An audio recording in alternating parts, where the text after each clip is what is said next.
Good evening, Saints fans and Houdads from all over the world. This is County Mosley here with Bob Rose of the Bayou Blitz. What's going on, Bob? Not a lot, Mr. Mosley. I hope you and your family are doing well. All of our viewers and listeners tonight, we certainly hope that you and your families are doing well on this very special Friday Night Lights broadcast of the Bayou Blitz. Yeah. Friday Night Lights or Friday Night Live. We are here streaming for you, man. You can find us on Facebook, Periscope, as well as YouTube. We are streaming at all of those different locations. You guys, if you can, go to our YouTube channel, go to saintsnews.net, or I think it's saintsnewsnet is the ID, but you can find us at Saints News Network. Please subscribe, grow our channel as well, and go to si.com/NFL/Saints. That's where you can find us on the Sports Illustrated team channel for the New Orleans Saints. You can also subscribe to our premium content that we are going to start putting out. Today, Bob had his premium content, a very interesting article on the MIAs in the New Orleans Saints, and we're going to talk about those guys a little bit later in the program. Don't forget, if you want to comment, or even if you want to join us live on the air, you can just give me a little shout out in the comment section, and then I will bring you into the queue. So let's go ahead and start off, Bob. Let's talk about the Saints, and we want to go into a recap, right? But before we go into the recap, let's talk about the injury report that came out today. Were there any notable injuries that will possibly affect the game on Sunday? Yeah, sure, on both sides. And that is at the wide receiver position, where arguably the best two wide receivers in the game, certainly the best receiver in the league now. Michael Thomas has basically officially been ruled out on the New Orleans Saints side. And Davante Adams for Green Bay, three-time Pro Bowler in his own right, and a terrific receiver. He doesn't look like he's going to play. The Packers didn't officially rule him out that I've seen, but it's looking, and I'm quoting here, highly doubtful that he's going to be a go on Monday night. And then on the other side of the ball, Green Bay looks like they're going to be without their Pro Bowl defensive tackle, Kenny Clark, which is a big loss for them in the middle. He is one of the better in fact, Pro Football Focus, if you subscribe to those numbers, Pro Football Focus had Kenny Clark rated as the second highest pass rushing grade for a defensive tackle in 2019. So given the Saints' difficulties on the interior offensive line in the first couple of weeks of the season, that could be a big blow to Green Bay's defense. Otherwise, and Kyle, you can get us up to date on the injuries to Trey Hendrickson and Marcus Davenport, but neither of them have officially been ruled out yet that I've seen. Yeah, they're not ruled out. They're still questionable at the moment. Hendrickson, he has the groin injury, as well as you have Davenport, who did play in a practice in a limited amount of time this week, and that's a great upgrade for us with him being out for the past 2 weeks. So I don't know if we're going to see Marcus Davenport. It would be very positive if we do see him, but we also have to look at what's happening with David Amniata. You still have what's happening with Ty Montgomery. Those two guys are listed as questionable as well. Chase Hansen is still out with his hip injury. Chase, he's more special teams type of guy. So when you look at the New Orleans Saints right now, you can say that we're getting healthy, right? And hopefully we can be able to get Michael Thomas healthy within the next 2 to 3 weeks. Yeah, and that's obviously the biggest name on the Saints injury report by far. You or I did not expect Michael Thomas to play this week. And as competitive as he is, I'm actually glad that they're sitting him out. Granted, he's a big loss going up against a very talented Green Bay team, but you don't want to see that young man. You don't want to see anybody aggravate an injury for a longer period of time, but especially I don't know about you. I don't even want to picture the New Orleans Saints offense without Michael Thomas for an extended length of time. So if it means that he has to miss 2 or 3, maybe even 4 games, so be it. As long as we can get him back on the field, healthy and producing at Michael Thomas caliber levels. Yeah, definitely. And I think it was more important to be able to make sure that Thomas is healthy enough going into that stretch, especially when we're looking at facing the Falcons and going into that really treacherous 5-game stretch, right? So I really would like to see him be healthy and ready for that. Who dat? Brian, we see you as well as Jerry. Who dat, man? Good to see you guys with us tonight. Kenneth Banks, upgrade as far as being healthy enough to be able to practice. Let's see. All right. If you guys have any other questions, go ahead and put them in the comment section. Don't forget to also subscribe to us on YouTube. Facebook, you guys are doing great. Bob always plugs away the Bayou Blitz group as well. All right, guys, let's go and dig deeper into what happened in Las Vegas. It wasn't Viva Las Vegas for the New Orleans Saints. It was Viva Las Vegas, or I think the Raiders left the Saints all shook up. Yeah, after that game, man. If we want to have more Elvis puns and cliches, I am here for them today. Got a million of them too. Yeah, man. Look, they left them. I'm feeling blue. So they were feeling blue, man. Tell me, Bob. It was a weird game.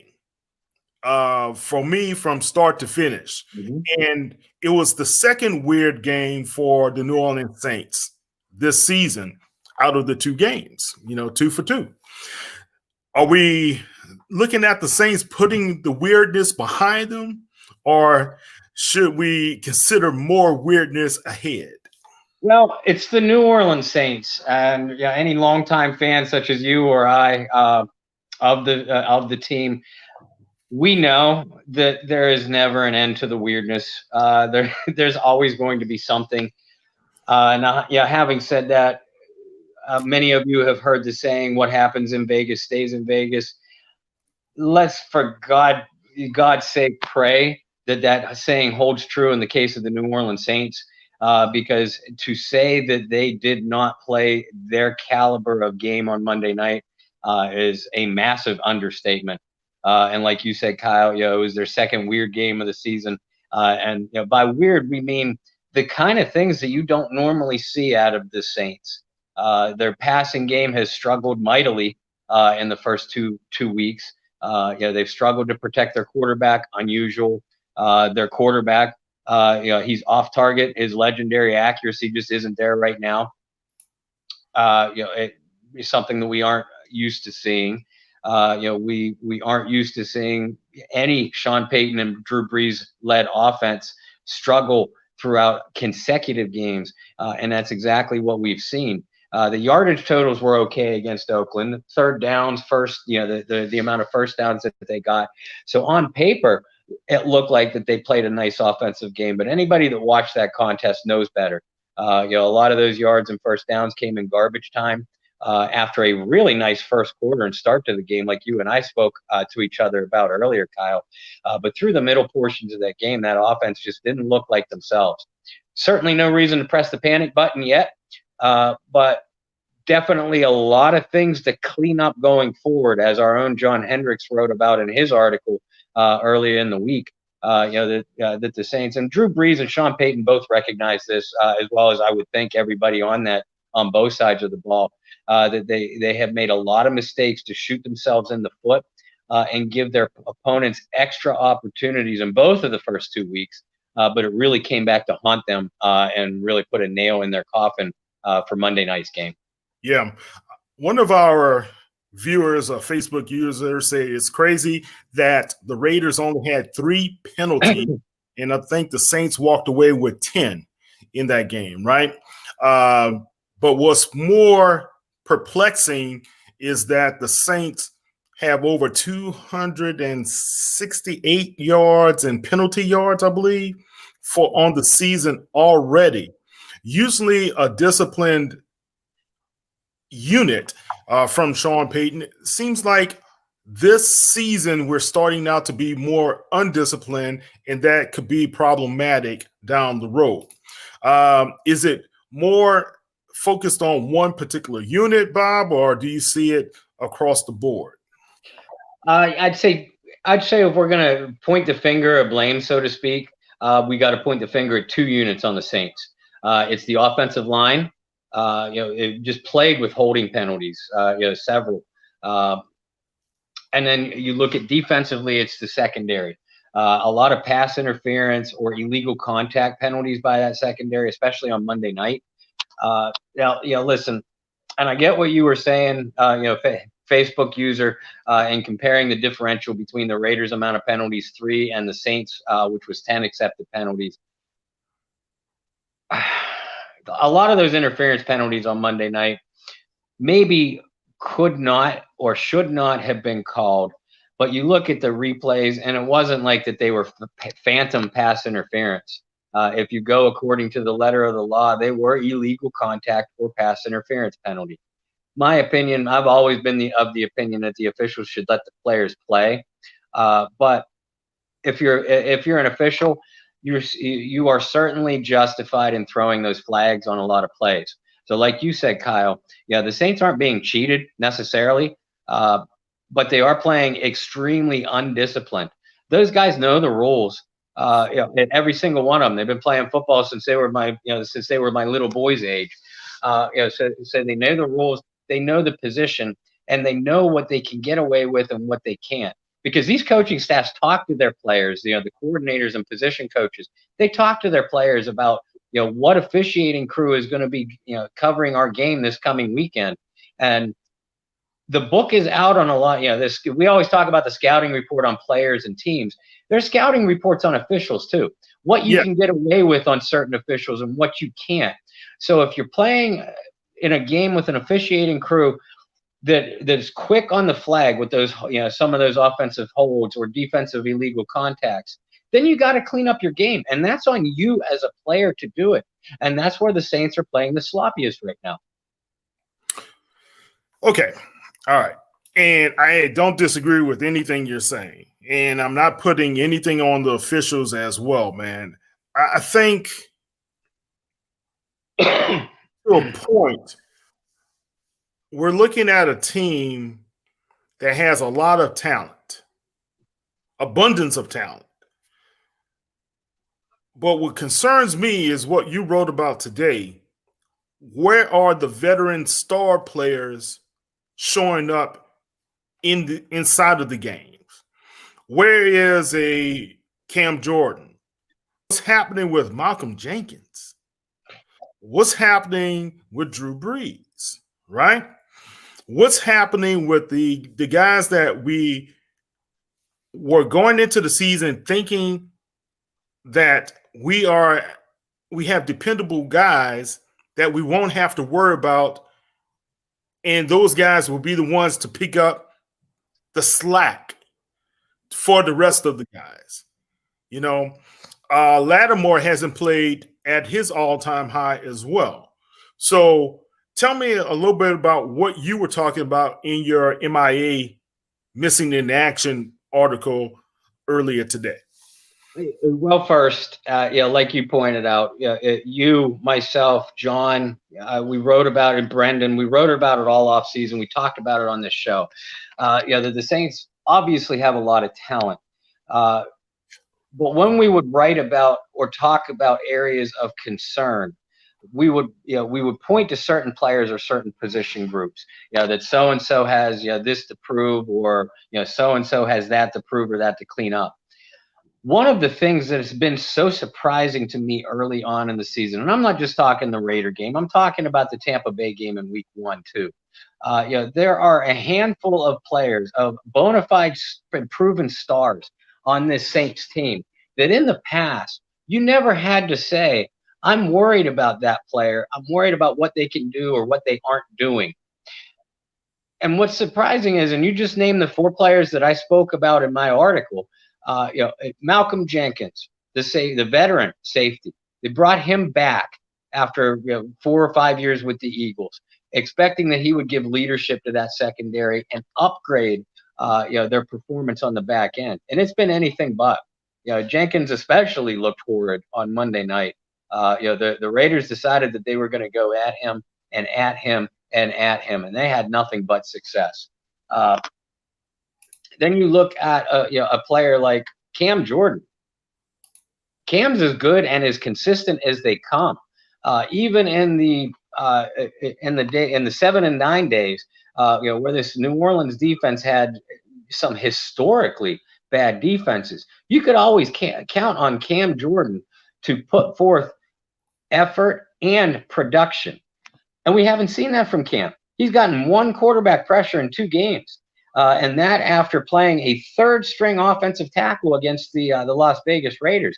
Every single one of us, myself included, thought that Cam would walk away from that game with multiple sacks, a handful, a fistful of quarterback pressures and game difference type of plays. And it didn't happen. He made that offensive tackle for the Raiders look like a Hall of Famer, like Art Shell. And then Emmanuel Sanders. Emmanuel was signed to a pretty lucrative deal to come in and take some of the defensive pressure coverage away from Michael Thomas. Give the Saints a bona fide number 2 threat at wide receiver that they haven't had since 2016. Emmanuel Sanders has 4 receptions for 33 yards in 2 games, including one catch against the Raiders in a game that Michael Thomas wasn't even in. And Sanders, like you pointed out earlier, Sanders was only targeted that game 3 times. Why? And I think that there's several reasons that we could point to for the reasons. But again, this is a guy that you brought in that you expected to be able to produce. And Jenkins, Jordan, Sanders, they haven't done it. Drew Brees, we've talked about him all week. A lot of people are probably sick and tired of hearing the name Drew Brees. And is the man washed up? And we wrote about it in several of our articles. Personally, I don't think he's washed up. I'm not going to say that yet. I'm not ready to say it yet. But so far, after 2 games, his completion percentage is down for his standards. He is just not putting the ball on point like we're used to seeing Drew Brees do. He cannot get the ball outside to the hashes with any zip whatsoever to give his receivers a chance to make the plays outside the numbers. And he definitely can't push the ball downfield. Now, a couple reasons for that. Maybe the problem is Drew, but also he hasn't gotten the protection inside. His receivers, we just mentioned one in Sanders, they aren't getting separation. And they've had a total of 8 drop passes this season, including 5 against the Raiders. That's a problem. It is a big problem. That's a problem. So is the problem all Drew Brees? No, of course not. But Drew has a lot of questions that he needs to answer sooner rather than later before people really start thinking, okay, this man is in a sharp decline. But again, Brees, Cam, Emmanuel, Malcolm, those are guys that you could count on throughout their careers. Now, Malcolm and Emmanuel is with other teams, of course, but they brought in, they're still in the prime, on the back half of their prime, but in the prime of their careers, and they just aren't producing. And you have consistent production in the past from Cam Jordan and Drew Brees, and you're not getting it. Again, it's only after 2 games. I expect they'll all turn it around. Right. But this is the most shocking part of the early season New Orleans Saints thus far to me. Okay, let me play devil's advocate here. Let's say it's not time, and I saw one of our listeners say it's not time to hit the panic button. It may not be time to hit the panic button. It is sure time to be able to dust it off. So I'm saying this, all right? If they go down 1-2 on the season with a loss to the Raiders, then at home on Sunday night to the Packers, I wouldn't say hit the panic button, but will certainly say something's got to change around here. All right.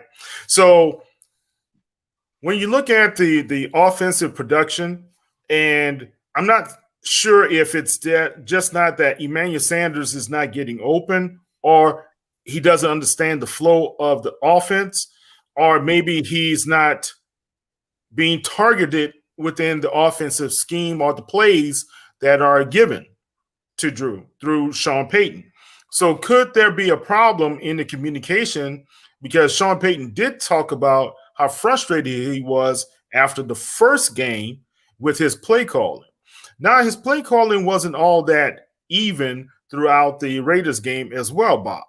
You know, when you look at the first quarter, the Saints were really doing their best job running the football.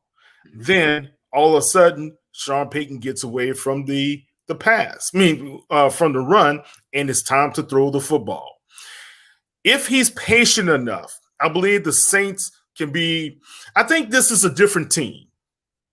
Let me say it like this. Right now, if you don't have your number one wide receiver and your number two is just getting acclimated to the type of offense that you need to put on the field, this is a different type of team. You have Alvin Kamara, who, in my opinion, has done a great job the first two games. Yeah. Okay. If it were not for Kamara, I don't think the Saints will be – I think they'll be 0-2, to be honest with you. Okay. So Alvin Kamara has been producing. You have a guy in Latavius Murray. You are not giving the ball to him. He only had, 3 touches in the Raiders game? And I believe in the Tampa game, you could check me on this, around 7 or 8 touches, right? So if you have the limited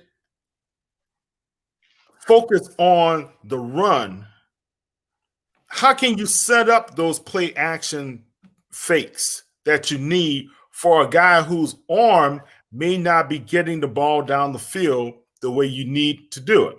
So that is one of the reasons why when you have an older quarterback, if you look at those guys back in the day, like Kenny Stabler when he was with the Raiders, not when he was with the Saints, with the Raiders, or you have Plunkett was another good example when he was with the Raiders. Mm-hmm. Those guys, the Flores focused on the run with Marcus Allen, right? Then they had those other guys in the backfield. And you look at Parcells' teams as well. What's his name?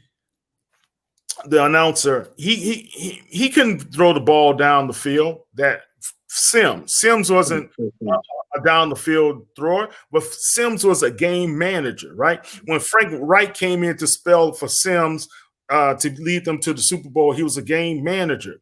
Right now, maybe Drew Brees is a game manager. And that's not a bad thing. Right. And I believe being a game manager may be exactly what we need to see, how he can be able to utilize the talent around him versus let's toss the ball, number one, and that being our priority. What are your thoughts? I couldn't agree more. And Kyle, you said it on this show the previous 2 years. This Saints team, is no longer built to win. Drew Brees is no longer the type of quarterback that you can win with throwing the ball 45, 50 times every single week when the opponent knows it's coming. Drew's one of, if not the greatest of all time. There's no question about it. He's still a Pro Bowl caliber quarterback. He had been for the previous 2 years, certainly. But I agree with you. You can't come out in 4 wide and 5 wide and spread the defense out and let them know we're going to pass it and pass it and pass it. And guess what? You're not going to stop it. Drew's not that kind of quarterback anymore. And I'm not sure, outside of Michael Thomas and Alvin Kamara, I'm not sure that the Saints have any kind of weapons like that anymore on top of that. So, and plus the pass rushers in this league are just too good. Yeah, they're just too good, even against an offensive line like the Saints. It's a recipe for disaster. Yeah, interior as well as edge rushers. Interior rushers, a lot of people don't really understand. These guys can run, a 4.6, 4.7 at times, So the push and the strength of those guys inside, they're coming at they're going to take advantage of Cesar Ruiz. They're going to test him out, right? You look what happened with in the first game, how Andrews Pete was just reaching to be able to block, reaching. And I'm like, man, and I think he had a penalty on in the Raiders game, if I'm not mistaken. Yes, so you have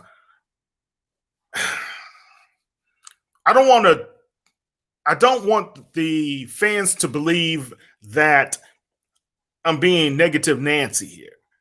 But I'm really am throwing some caution to the wind, right? That I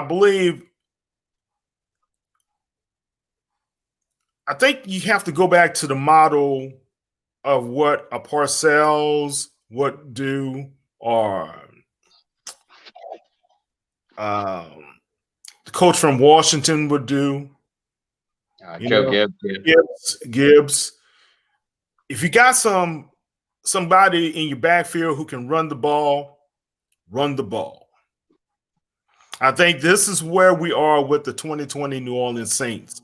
If not at the latter half of the season, I think this team, this is where you are. And if Kenny Clark is out, take advantage of it. Mm-hmm. Right? If we have any opportunity to do so on Sunday night and we are in the game, stay in the game by running the football down the throats of the Green Bay Packers. Okay, Jason, we need to change the offense to adjust to Brees' ability. That's what we were just talking about, right? One Facebook user said, to be honest, Drew hasn't been playing good for a while. I've been saying that for years. So every time we're playing incredible defense, Drew plays scared. Now, I don't think he's playing scared. Well, yeah, I guess as a quarterback, if you have a 300-pound guy, meaning you do some harm, I'll be scared too, right? Well, listen, Kyle, and all of you viewers too. I want you to really search in your head the images, from Monday night. Have you ever seen Drew Brees jog onto the field looking less confident on multiple series than we saw Monday night? I haven't, and that was something that I took mental note of, and I noticed it in like the second quarter. I'm like, he doesn't look like a confident quarterback right now. It's one thing if you're playing poorly. Let me rephrase. It's one thing if you realize, and as an athlete, you do sometimes realize, yeah, you know what, I don't have it today.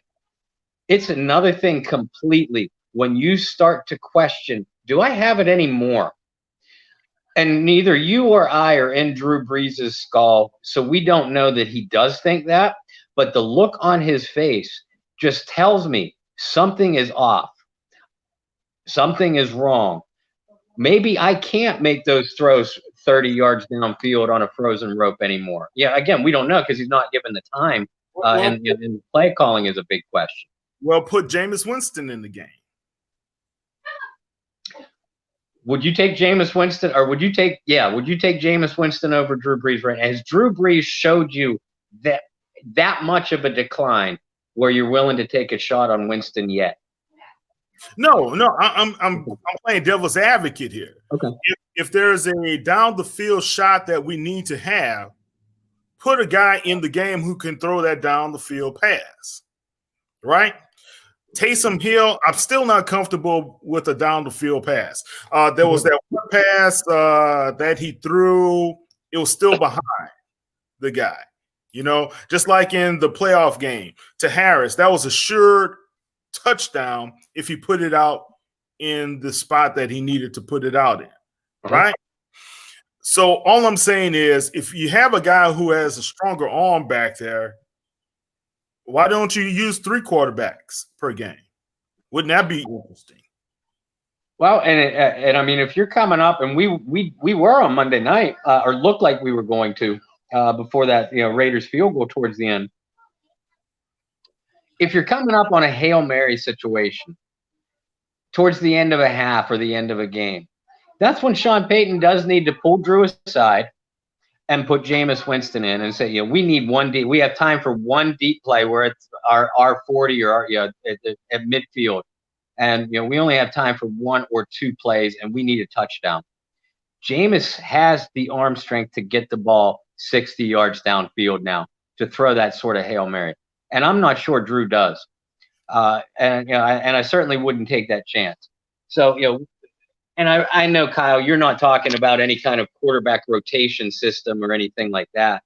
But it's those kind of situations where maybe Sean does need to really take a look at what we're talking about. Maybe Drew is starting to recognize what he physically might not be able to do anymore. On the other side of that coin, his coach, Sean Payton, also needs to recognize and be realistic about this is what my offense is no longer best at. And that's exactly what you were saying about needing to focus on the run more. We're not talking about needing to be the 1972 Miami Dolphins or anything like that. But certainly when you have weapons like Alvin Kamara and Latavius Murray in your backfield, and you have a change of pace like Taysom Hill or even Deontay Harris and Ty Montgomery on end arounds, use them. You had the Raiders on their heels through the first quarter on Monday night. Yeah, and you let them up. You let them up.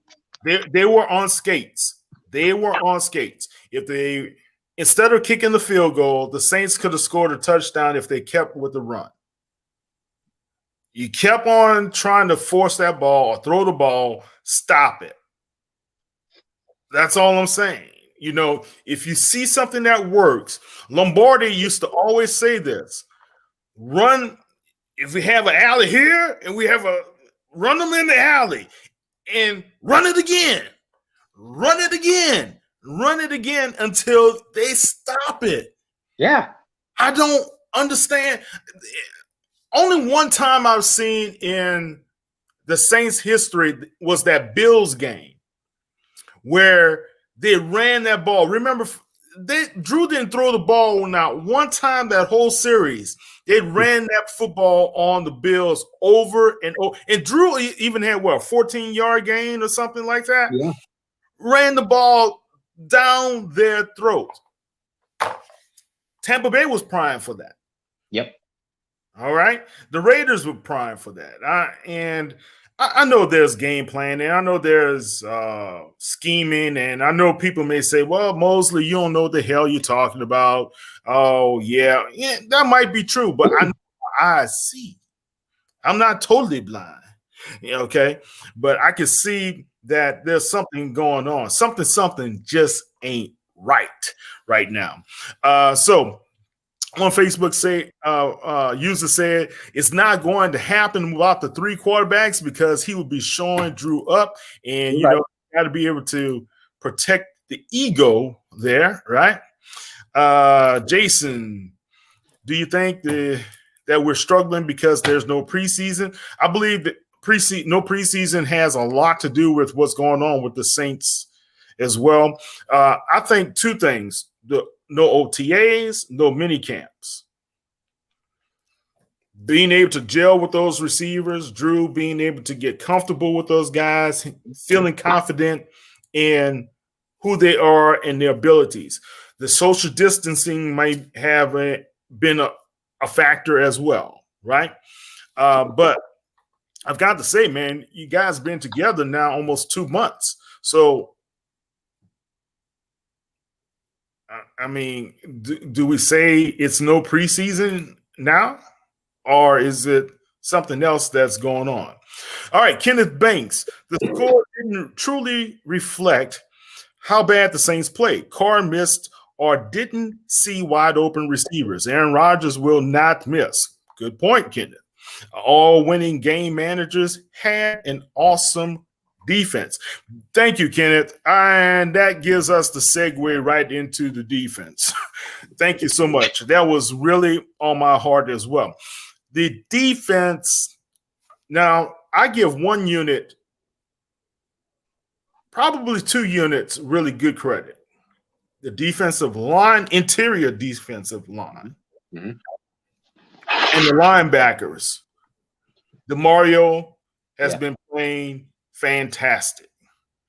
Okay. Matter of fact, if it were not for DeMario, I think Waller would have had probably 2 or 3 more catches, right? At least. Yeah. So the interior, the surprise has been Malcolm Brown. Roach. Yeah. Roach. Now, Malcolm Brown on Sunday night played really good himself. But the 2 UT alums, those guys have been playing well. David O, the big O, he's been playing very well. You saw Sheldon Rankins affect Tom Brady in the Tampa Bay game. So the interior, I believe, has been playing outstanding. And Trey Hendrickson. Trey Hendrickson has been doing a phenomenal job. All right? So you got Trey, you got Malcolm's, and you got all those guys, but we don't have Cam. But I believe we will on Sunday night. I think Cam,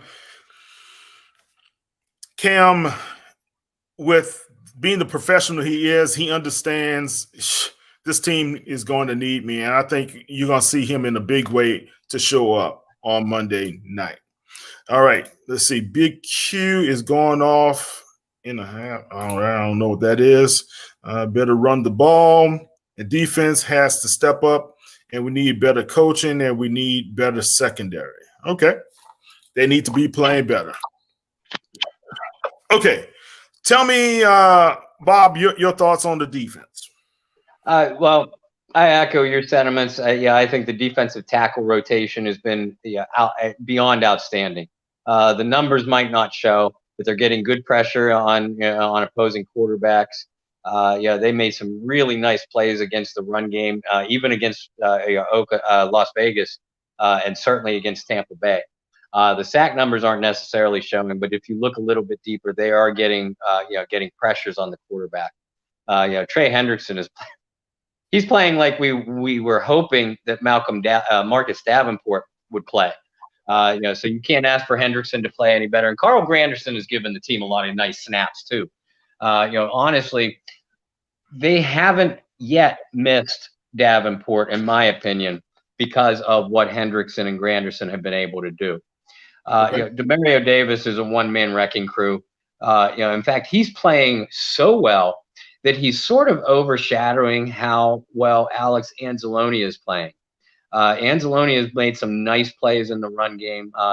He played. I thought he played a pretty good game against Vegas the other night too, and against Tampa Bay.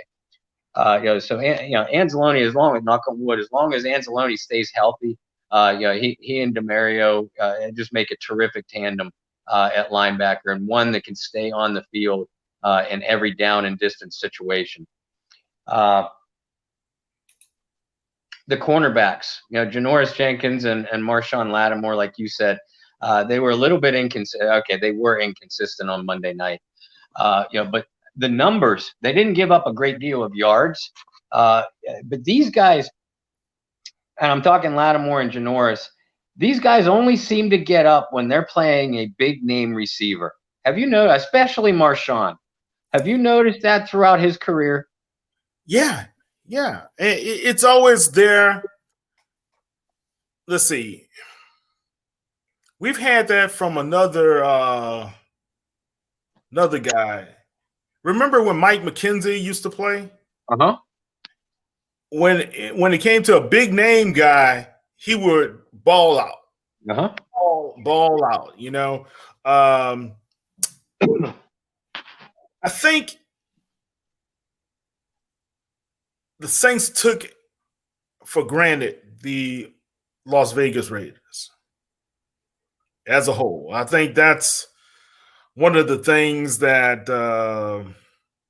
it happens in life. You can take advantage. You take for granted your opponent. You make silly mistakes like penalties. Jason, thank you. Yeah, penalties a problem. Going back to the fundamentals, Jerry, yeah, being able to understand how to dominate your opponents, overcoming mistakes by understanding a good fundamentals. I was teaching my son basketball last weekend, right? And then we had our neighbor's friend to come over and play him one-on-one. And I told him, you can't hold your hands down. Put your hands up. Oh, Dad, I know what I'm talking about. Okay. All right. Young man schooled him. and Kyle, I'm not trying to call you out here, man. But when he went back and looked at the tape, because I was taping it, he went back and said, I see what you were talking about. Because he was playing good defense. He could have blocked. He was blocking the guy. He could have blocked him several more times if he had his hands up in position to do so.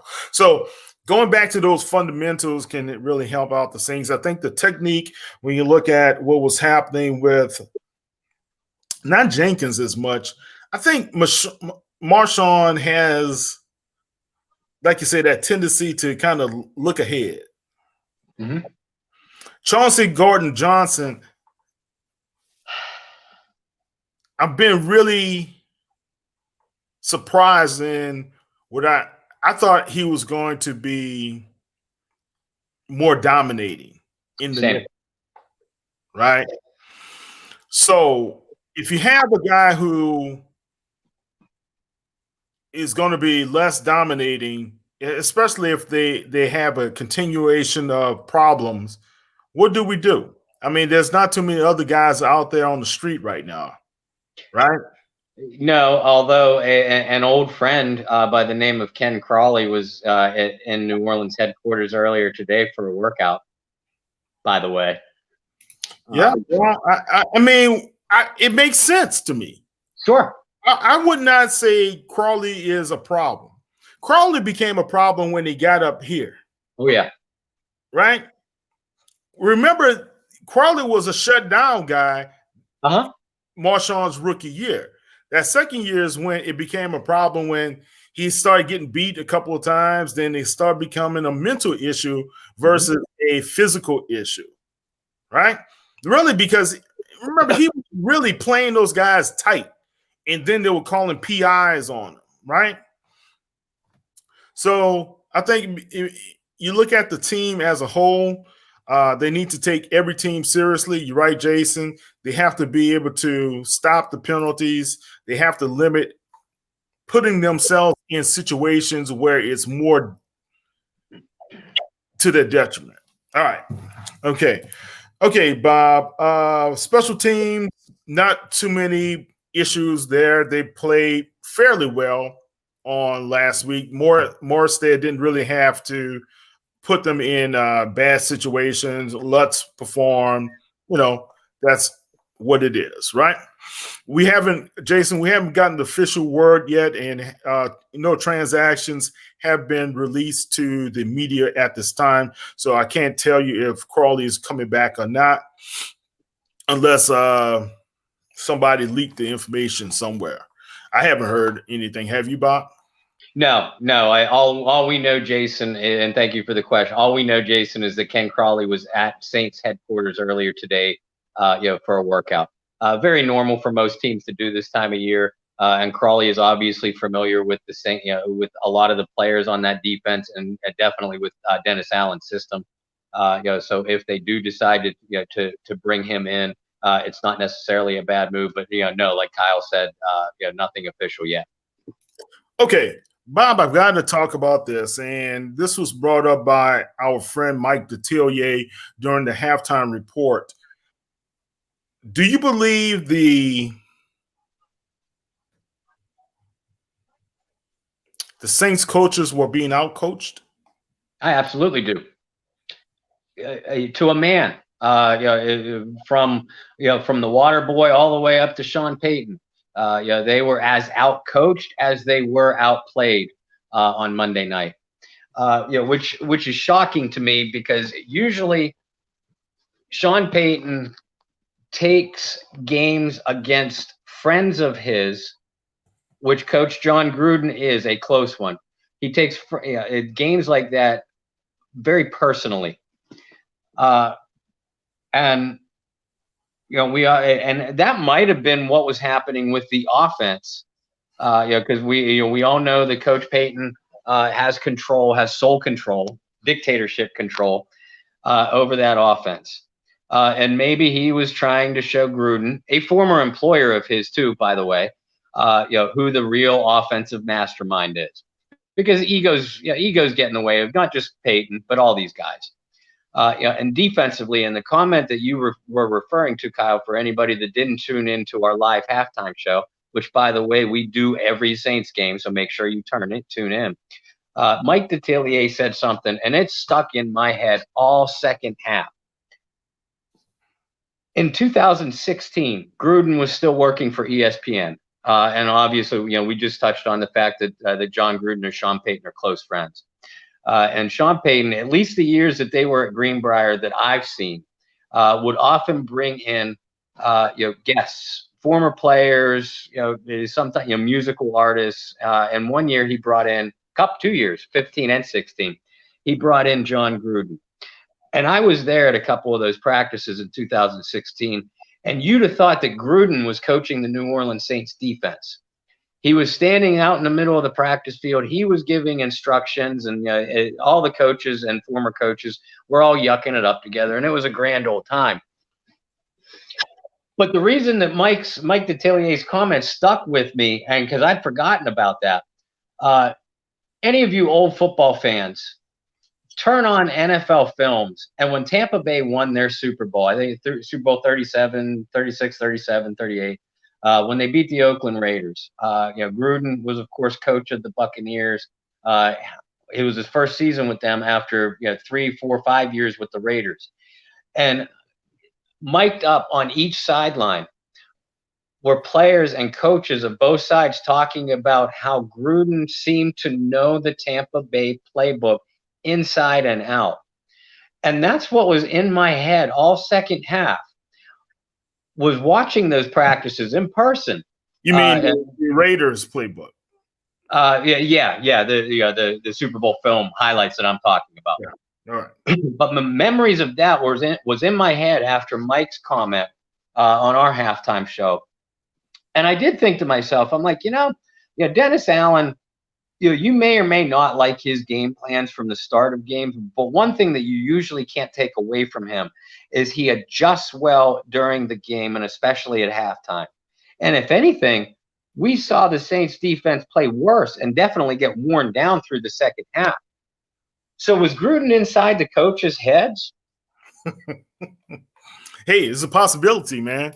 It's always a possibility. I really believe that you can see the tendencies and you can understand the tendencies of a coach.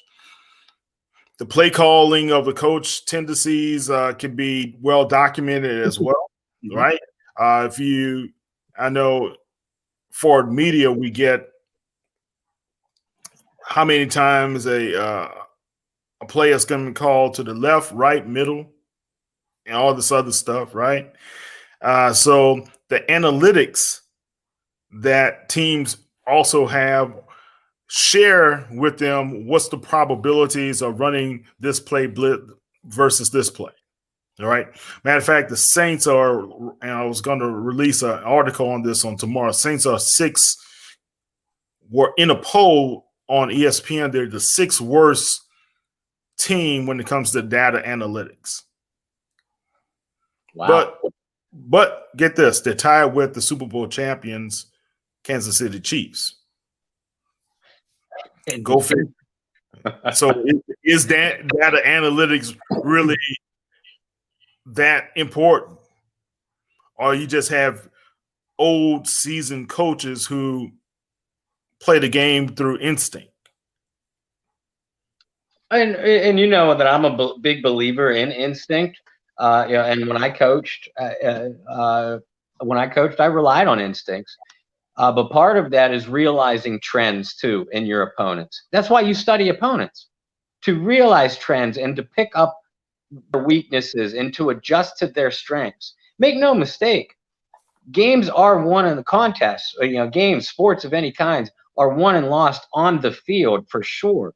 But they can also be won and lost on the sidelines and in film study beforehand. And I just, like I said before, when you asked the question, I think that the Saints were outcoached to a man on Monday night. And it wasn't just the on-field adjustments. They were outcoached before they stepped onto the field. In other words, they did not prepare properly for what they were about to face. Okay. All right. So I'm going to say this. Maybe they were. All right. Maybe they were outcoached. Maybe they didn't have the sufficient game plan in place. Or maybe they were just that stubborn in the game plan. Okay. So I remember a few years ago when the Saints were kind of static, kind of stale when it came to their offense for a few games. And Sean Payton took it over. He gave it to Pete Carmichael to take over. Remember? And Carmichael had that team humming for a few games, right? Then remember, he also got hurt in Tampa Bay. Yep. And Carmichael took it over, and it was humming. Then all of a sudden, he had to come back from out the booth with an ACL injury and say, "No, I'm taking over the play call." Well, I was like, I didn't see where the play calling was failing. Ego has a lot to do with how a coach coaches. And you mentioned how was it that because Gruden was on the other side, I'm going to show him up, or we're on prime time, I'm going to let this guy have it, or whatever. It could always be that place, Sometimes guys just get up for other guys and they have to prove things. I don't know if that was the case. I just think not Tampa, but the Raiders they were more prepared. They prepared the players mentally. They had the players believing they could be able to win the game. Mm-hmm. Right? So if you're looking at a young and agile, I keep on thinking about that Al Pacino movie. Yeah, because you're young and agile. They were more young and agile. Mm-hmm. And those guys played with confidence and belief. The Saints gave them confidence also. With I think when that last drive going into the half, when they scored that touchdown, then Drew throws the interception. They tied the game 17-17, knowing that they're coming out to get the ball. They had a whole bunch of confidence, right? But the Saints stopped them, right? But the Saints could have turned the momentum in their favor, but they didn't. They had several times that second half where the pendulum could have swung back into their favor, and they just did not take advantage of it. All right. Okay. So one user asked me, Kyle, would you rather Carmichael call in some plays? Yes. I said it. I said I've been saying it for years. Why not? Let it happen. Okay. Jason, I feel as they're underprepared for the regulars. Okay, cool. And also you said they didn't show any urgency to the fourth quarter. Yeah, I mean, when the girl is about to leave, then you start getting on your knees, please, baby, please don't leave. So yeah, urgency was there. They saw the game slipping away, but they never made any adjustments after they realized that he was killing them. Yeah, Waller. Yeah. They didn't make the necessary adjustments. I would have said, you know what? I know older guys and older coaches, people may say, oh, they play dirty, whatever. Man, I don't care. I don't care what Waller does. I don't want him catching the ball. Nope. Trip him, PI, whatever. At least show some heart. That's what I'm saying. At least show some heart. You know, if I had to foul a guy going to the basket and he was better equipped in scoring than me defending, you damn well know that I'm there defending you one way, shape, or form. I wasn't just going to allow you to score on me at will. No, okay, a few times. All right, I got to get in this guy's face. And if you pass me, I'm going to try to hit you.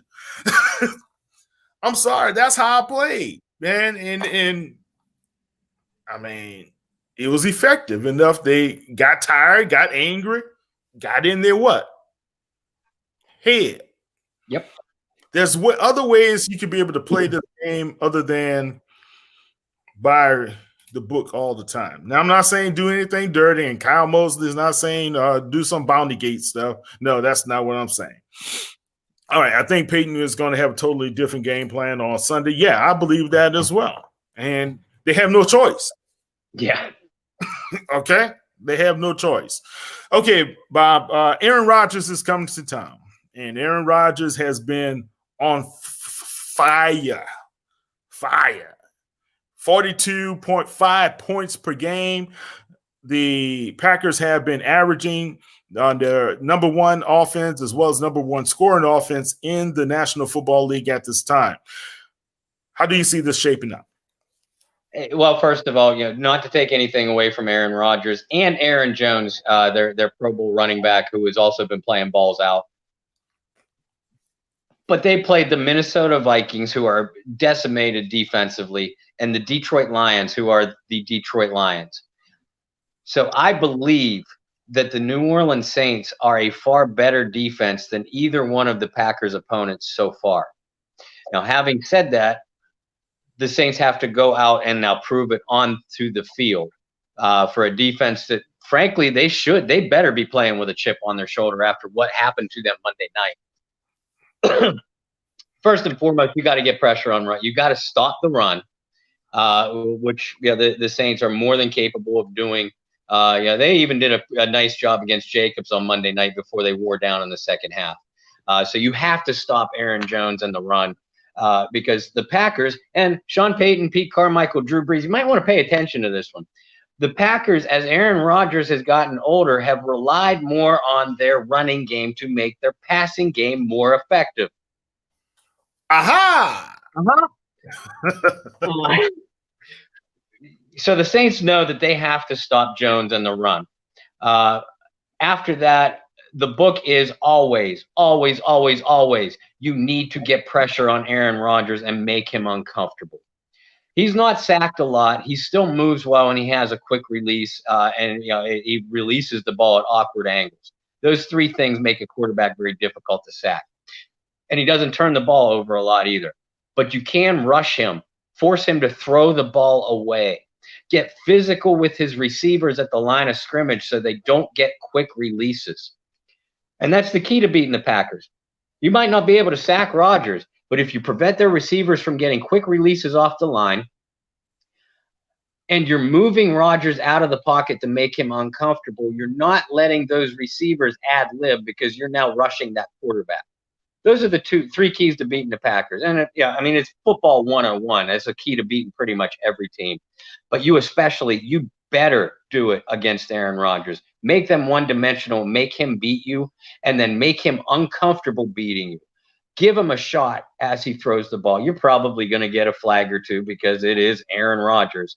But you make him feel the throws that he's making, and you don't give those receivers clean releases. That's going to make it a longer day for the Green Bay offense, and keep them from putting another 40-burger on the board. Would you consider early blitzes on Rodgers. Early, I'm just saying early blitzes up the middle, because that's where he really gets uncomfortable when pressure comes up the middle. And you said the same thing about Carr. If the Saints would have put more pressure up the middle on Carr, as well as Mike Detillier, he talked about that. They could have probably walked away with a win if it was consistent, right? And I do know you have to have different game plans and different plays to be able to catch your guys off balance. But I wonder if the Saints can be able to do that. Try to put some pressure on him. Try if Davenport is able to play, or if Granderson could be able to be on the field with the same time with Trey Hendrickson, Granderson, and Cam Jordan. Could Cam Jordan affect the plays if he's playing like a roaming guy, up the middle or something to that nature? I would like to see Cam do something like that instead of just being static on the left side. Go ahead. And so I'm sorry to interrupt. First of all, Cam has to be a difference maker, and you said it earlier in the show. This is the type of game that they need him to be a Cam Jordan to win the football game. Outside of that, I would bring pressure on Rodgers with an extra blitzer or two early on. But you have to do it inside. You can't blitz the man outside; he'll eat you alive. You have to bring Davis and Anzalone, both terrific blitzers, by the way, inside. And if you do that, we talked about how well the Saints defensive tackles were playing.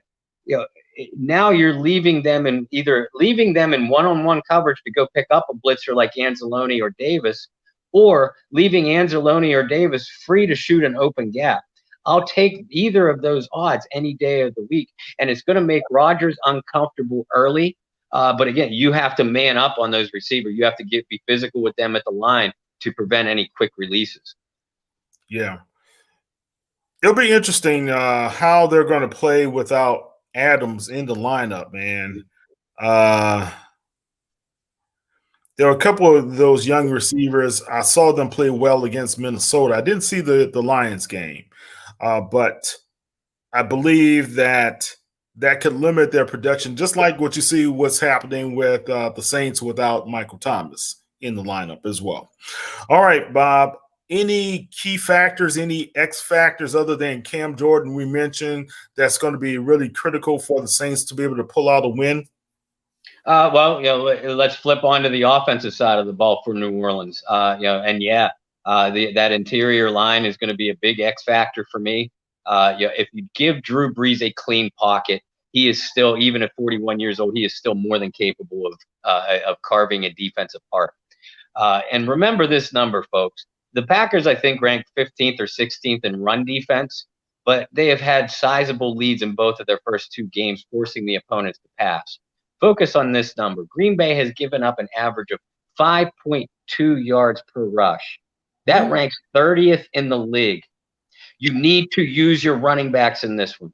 Just like we talked last week about, we expected Alvin Kamara to be used more of a receiver against the Raiders to take advantage of their lack of athleticism in the linebacking core. And that is one thing that we did see Sean Payton do. This week, I look for more of Kamara and Latavius Murray in the run game and to be used out of the backfield as receivers. Because this Green Bay run defense, they got gashed all last year, too. You look at the games that they struggled, and they were pummeled on the ground. At Minnesota, San Francisco twice. Seattle, even San Diego. The Chargers. That Chicago game, Chicago was running effectively on them as well. Yeah. And again, we're not talking about, Zonka and kick and having your quarterback only throw 8 times in a game like, the old 70s Shula teams. But you run the ball on Green Bay early. You're going to force them to bring up an extra safety in the box to contain it. And that might actually leave some room for your receivers across the middle of the field, where we know that Drew still feels comfortable working. So look for a big game from Jared Cook too. Okay, one of our Facebook users said, "Well, damn, Bob, there's no quarterback in the league that has a clean pocket anymore." You give a quarterback 2 seconds 2 seconds without a man on his face, and that's a clean pocket nowadays. So I agree with you, but it's still possible to do. And every quarterback that's ever played will tell you to a man that the place that they like to get pressured the least is right here, right in their face. Yeah, and with Rodgers, he has to be able to scan and see the field, right? And same with Drew. I mean, shorter, you don't like that guy right in your face. And I saw when the guy was coming toward Drew from the left, slightly left, that's when he threw that interception, right? So I agree. Look, I believe the X factor in this game is really Sean Payton more than anything else. How he calls this game, what type of patience he's going to have inside of the game as well is going to be really telling how the Saints are going to – what's going to be the outcome of the Saints-Packers score. Special teams, of course, is going to be a key, but I think the key really now is Sean Payton, and if the other key would have to be Dennis Allen. Can both of those two rebound for this game? And then if you can tell how they're crisp in their play calling, then the players are going to follow suit. That's my opinion. All right. Bob, what's your prediction? I've been back and forth all week. And listen, it wouldn't surprise me if the New Orleans Saints lost this game. And if they do, it would depend on the way that they lose it, whether you start to get a little bit worried or not. You could lose to the Green Bay Packers in a tightly fought game, because these are two 13-3 teams from a year ago. You could lose to the Packers, and if it's a close ball game, then you could feel pretty good about your team's chances going forward. They put forth another effort like they did against the Raiders last Monday night. Then this is time to start raising a little bit of concern. But Kyle, I agree with what you said. I think that Sean Payton is going to come out with a different game plan, a little bit sharper. We keep waiting for these offensive players to play sharper, and I think it's bound to happen. I think that Dennis Allen is going to be working together with his defensive stars this week, and I expect a big game from Cam Jordan and from Marshawn and Janoris to step it up on the outside as well. It's going to be a close ball game. I don't think it's going to be a shootout in the high 30s or low 40s, but I'm going to hesitantly say that the Saints are going to come away with a 31-27 win.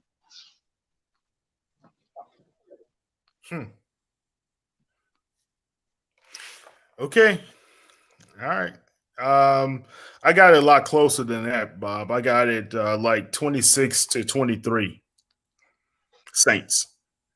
And Jason, he has 31-28 Saints win. And I think we had Jerry, he has 35-24. Okay. I love you, Jerry. All right. I think it's going to be a lot closer, man. And I would not be surprised if it's going to be a mistake-prone game from the Packers. Mm-hmm. Okay. I'm still uneasy. I need to see how the first half is going to be. That is the key. For me to be confident what's going to happen in the second half of the game.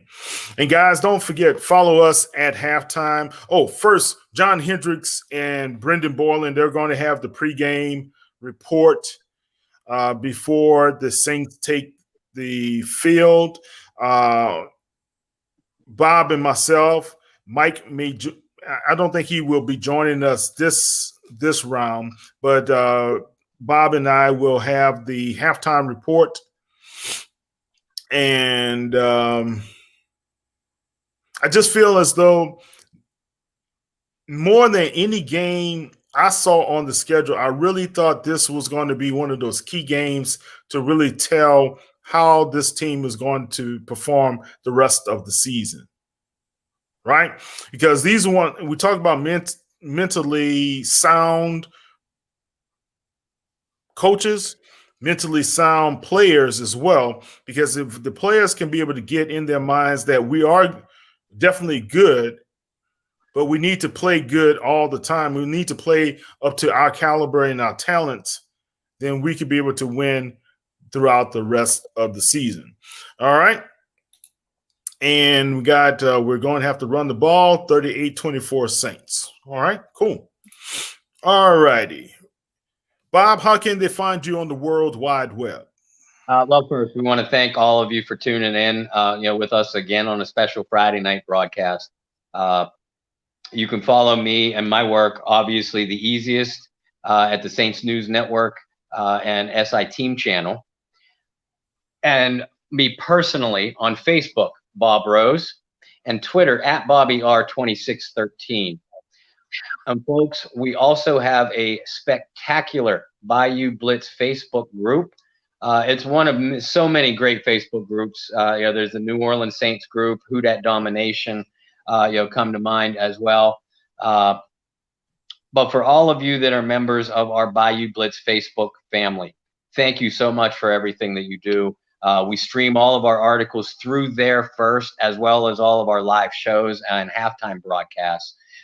So if you know of anybody who is a New Orleans Saints fan and isn't a member of that Bayou Blitz group, welcome them on into the family. It's a really interactive group, and I promise you'll enjoy yourself. And if you're already there, again, we love you for what you do for us. Thank you. Yep. Okay. News that I forgot to really talk about, but Delvin Breaux has filed a suit against the New Orleans Saints, the former doctors or team doctors of the New Orleans Saints, for a misdiagnosis of his injury. We're going to be paying attention to that.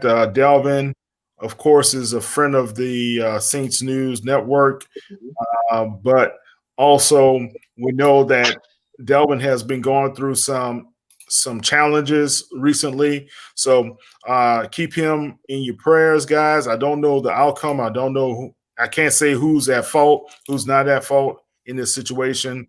I just know it's a serious situation that may have really derailed his Saints career, if not his professional career as a whole. Okay. All right, Bob. Let's see here.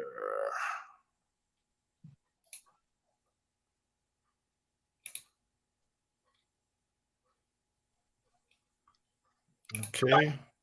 Brian, what's up? What's up? How you doing, Brian? Good to see you. All right. It's a Friday night, guys, so please forgive old Kyle. I'm trying to figure out some things behind the scenes here. Right. Well, while you're doing that, Kyle, we want to also send our best wishes out. I think he had his procedure a couple weeks ago, but a good friend of both of ours, good friend of the show, and former NFL great quarterback for not only the Saints but that one team out in Los Angeles, Jim Everett. He had a back procedure a couple weeks ago, basically a follow-up procedure. He will be joining us on the show once he feels a little bit better. But Jim, if you're listening and watching, I love you, my friend. I hope your recovery is going speedily and smoothly. Yeah, definitely. Guys, I had some information I wanted to share with you guys, but that's okay. We'll share it online. Don't forget to go to our Sports Illustrated team channel, the Saints News Network, at www.si.com/NFL/Saints for the latest in New Orleans Saints news and updates. We have our injury report. We have a full slate of articles for tomorrow to be able to read for you online. So check us out throughout the day, as well as before the game on Sunday morning. We're going to have some good articles for you as well. And right up until kickoff, we should have some of our live blogs, as well as the pregame report and the halftime report as well. That will also be posted on YouTube and streamed on Facebook as well as Periscope. All right. You can follow us online at Saints News, at Facebook, not Periscope, Twitter, as well as Instagram, and go to our YouTube channel at Saints News Net. This is Coyote Mosley here with Bob Rose of the Bayou Blitz. Bob, have a good one. Have a good one, you guys out there in Who Dat Nation. Have a great weekend. Stay safe, socially distance well. And I know a lot of people would like to party hardy, but be safe. Take care. Who dat, baby?